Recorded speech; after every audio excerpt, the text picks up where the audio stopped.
किसी गांव में संतोष नाम का एक किसान रहता था। उसके माता पिता ने बड़े ही धूमधाम से उसकी शादी सुमन नाम की एक लड़की से कर दी। समय ऐसे ही बीतता गया। कुछ दिनों के बाद चेकअप कराने पर पता चला कि सुमन गर्भवती है। ये बात सुनकर पूरा परिवार खुशी से झूम उठा और सुमन की अच्छे से खातिरदारी व देखभाल में लग गया।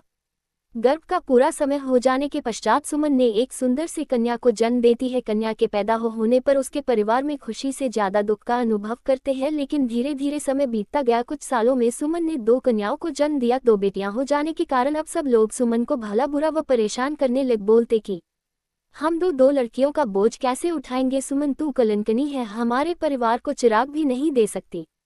उद्धरण चिन्ह। ऐसा बोलने पर सुमन बेचारी एक ही बात बोलती, ये सब मेरे हाथ की बात नहीं है, ये तो भगवान ही करते हैं।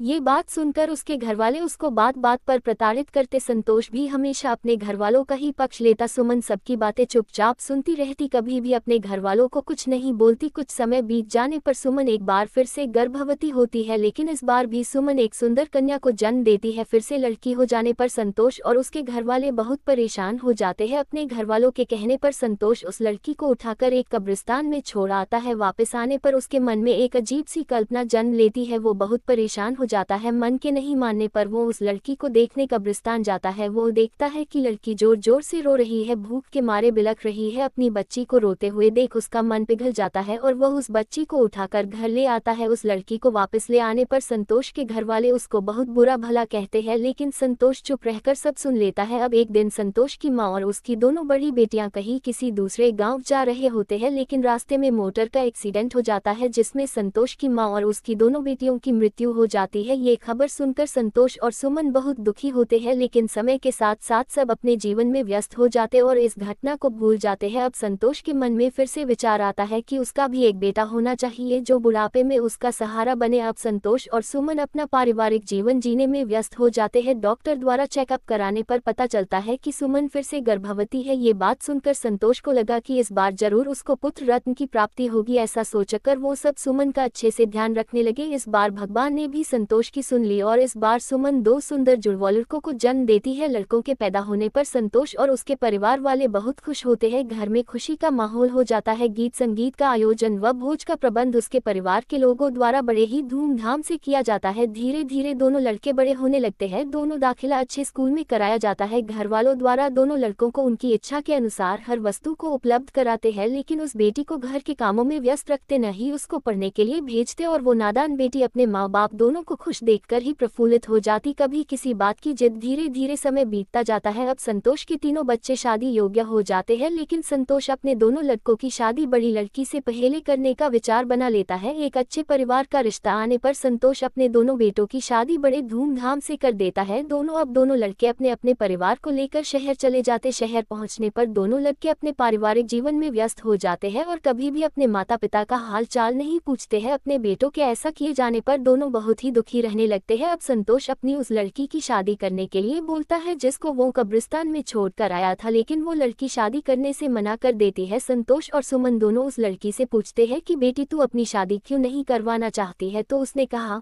मैं आप लोगों को अकेला नहीं छोड़ सकती हूँ, आप ही मेरे लिए मेरे भगवान हो, मैं हमेशा आपकी सेवा करना चाहती हूँ, मैं शादी नहीं करूंगी। बेटी की ये बात सुनकर दोनों फूट फूट कर रोने लगते हैं और अपने द्वारा किए गए कर्मों को सोच सोच कर बहुत रोते हैं। संतोष बोलता है सुमन मुझसे बहुत बड़ी गलती हो गई, जो मैंने लड़के और लड़की में अंतर समझा, मैं अपने आप को कभी माफ नहीं कर पाऊंगा। ऐसा बोलते हुए संतोष ने अपनी बेटी को अपने गले लगा लिया और बोला मेरी बेटी ही मेरे खानदान का चिराग है। अब संतोष ने एक अच्छे से लड़के की तलाश शुरू कर दी। किसी रिश्तेदार ने बताया कि एक लड़का है जिसके माँ बाप नहीं है, लेकिन वो बहुत संस्कारी और व्यवहारिक है। संतोष ने उस लड़के को अपना दामाद बना लिया और उस लड़के को कहा कि बेटा आज से हम तुम्हारे माता पिता हैं। अब उसकी बेटी दामाद सब खुशी से रहने लगे, लेकिन संतोष आज भी सबको एक ही बात बोलता है मेरी बेटी ही मेरे घर का चिराग है। देखता हूँ जब बेटी का प्रफुल्लित चेहरा जो डाले रखता है मेरे मन प्रसन्न पहरा। कच्ची मिट्टी सी होती है ये बेटियां, देखकर बाबुल की खुशियां ढूंढ लेती उसमें अपना सवेरा। कैसे कहूँ कैसी होती है ये बेटियां। अगर आपको हमारी स्टोरी अच्छी लगी तो लाइक और सब्सक्राइब करें।